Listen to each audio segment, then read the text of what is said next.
સુરેન્દ્રનગરના ઘણાદ ગામે જર્જરિત શાળા બંધ કરવામાં આવી।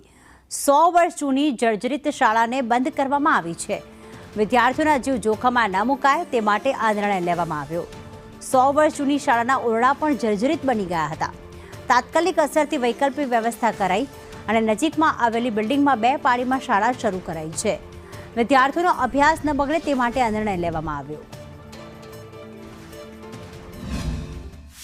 ઘણાદ શાળા આશરે 101 વર્ષ પહેલાનો એક રૂમ હતો અને 3 રૂમ આશરે 71 વર્ષ પહેલાના હતા, જે વધુ સમયના કારણે વધારે જર્જરિત થઈ ગયેલા હોવાથી અમે આશરે 1 વીક પહેલા જર્જરિત હોવાના કારણે 2 પાળી કરવા માટેની મંજૂરી માગી હતી, જે લખતર ટીપીઓ ખાતેથી મંજૂરી મળી ગયેલ છે। ત્યારે હાલ અમારી શાળામાં 4 ઓરડાઓ જર્જરિત થઈ ગયેલા હોવાથી 2 પાળી કરી અને શાળા શરૂ કરવામાં આવી છે।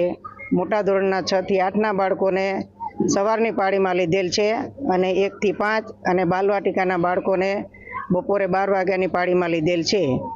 આ રૂમો જલ્દી અને જલ્દી બની જાય એવી અમારી માંગણી છે, જેથી કરીને બાળકોનું ભવિષ્ય જોખમમાં મુકાય નહીં। કેટલા વર્ષ જૂની આ શાળા છે? આ એક રૂમ છે લગભગ 100 વર્ષ જૂનો છે અને બીજા કંઈક 60 થી 70